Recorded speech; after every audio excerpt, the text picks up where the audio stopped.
ನಾನಿಲ್ಲಿ ಸೊಪ್ಪು ಸಾಂಬಾರು ಮಾಡೋದು ಹೇಗೆ ಅಂತ ತೋರಿಸ್ತಾ ಇದ್ದೀನಿ. ಯಾವಾಗಲೂ ಒಂದೇ ಥರ ಮಾಡಿದ್ರೆ ಈ ಥರ ಒಂದ್ಸಲ ಟ್ರೈ ಮಾಡಿ, ತುಂಬ ಚೆನ್ನಾಗಿರುತ್ತೆ. ಇದಕ್ಕೆ ಬೇಕಾಗಿರೋಂಥ ಐಟಮ್ಸು ನಾನಿಲ್ಲಿ ಆಲ್ರೆಡಿ ತೋರಿಸಿದ್ದೀನಿ.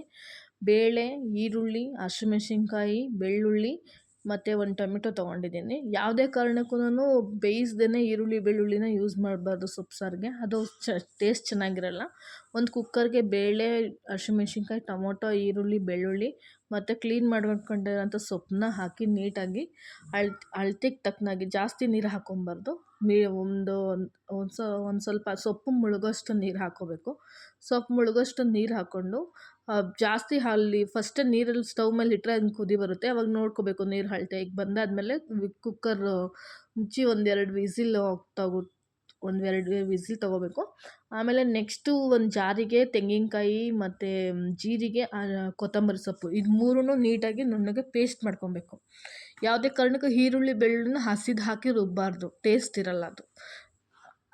ಅಷ್ಟರಲ್ಲಿ ವಿಸಿಲ್ ಬಂದಿರುತ್ತೆ. ವಿಸಿಲ್ ಬಂದಾದಮೇಲೆ ನೀಟಾಗಿ ವಿಸಿಲೆಲ್ಲ ಹೋದಾದ್ಮೇಲೆ ನೀಟಾಗಿ ಈ ಸೊಪ್ಪನ್ನ ಬೆಂದಿದೆಯಾ ಅಂತ ನೋಡ್ಕೋಬೇಕು.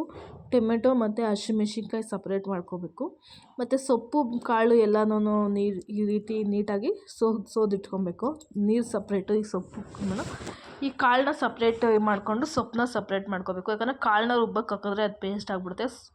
ಫಸ್ಟು ಟೊಮೊಟೊ ಮೆಣ್ಸಿನ್ಕಾಯಿನ ನೀಟಾಗಿ ಪೇಸ್ಟ್ ಮಾಡ್ಕೊಂಡಾದ್ಮೇಲೆ ಸೊಪ್ಪನ್ನ ಹಾಕಿ 1-2 ಸೆಕೆಂಡು, ಜಾಸ್ತಿ ನುಣ್ಣಗೆ ಪೇಸ್ಟ್ ಮಾಡಬಾರ್ದು, ತರ್ತರಿಯಾಗೇ ಇರಬೇಕು. ನುಣ್ಣಗೆ ಪೇಸ್ಟ್ ಮಾಡೋದ್ರಲ್ಲಿ ಮುಂಚೆನೇ ಹಾಕಿ ನುಣ್ಣಗೆ ಪೇಸ್ಟ್ ಮಾಡ್ಕೊಂಬಿಟ್ಟಿದ್ದೀನಿ.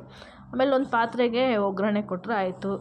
ಎಣ್ಣೆ, ಈರುಳ್ಳಿ, ಸಾಸಿವೆ, ಕರಿಬೇವಿನ ಸೊಪ್ಪು, ಬೆಳ್ಳುಳ್ಳಿ ಹಾಕಿ ರುಬ್ಬಿಟ್ಕೊಂಡಿರೋಂಥ ಮಸಾಲೆ ಸೇರಿಸಿ ನೀಟಾಗಿ ಕನ್ಸಿಸ್ಟೆನ್ಸಿ ನೀರು ಎಷ್ಟು ಬೇಕೋ ಅದನ್ನ ನಾವು ಆಲ್ರೆಡಿ ಇಟ್ಕೊಂಡಿದ್ದೀವಲ್ಲ ಆ ನೀರನ್ನೇ ಹಾಕಿ, ಬೇಕು ಅಂದರೆ ಇನ್ನೊಂದು ಸ್ವಲ್ಪ ಎಕ್ಸ್ಟ್ರಾ ನೀರು ಹಾಕಿ, ರುಚಿಗೆ ತಕ್ಕಷ್ಟು ಉಪ್ಪನ್ನ ಹಾಕಿ, ಆಗಲೇ ಬೇಳೆನೂ ಸಪ್ರೇಟ್ ಮಾಡಿಟ್ಕೊಂಡಿದ್ದೀವಲ್ಲ ಅದನ್ನು ಹಾಕಿ ನೀಟಾಗಿ ಮಾಡಿದ್ರೆ 1-2-3 ಕುದಿ ಬಸ್ಕೊಂಡ್ರೆ ಸೊಪ್ಪು ಸಾರು ರೆಡಿ. ಮುದ್ದೆ ಜೊತೆ, ರೈಸ್ ಜೊತೆ, ತುಪ್ಪ ಹಾಕ್ಕೊಂಡು ತಿಂತಿದ್ರಂತೂ ತುಂಬ ಟೇಸ್ಟಿಯಾಗಿರುತ್ತೆ.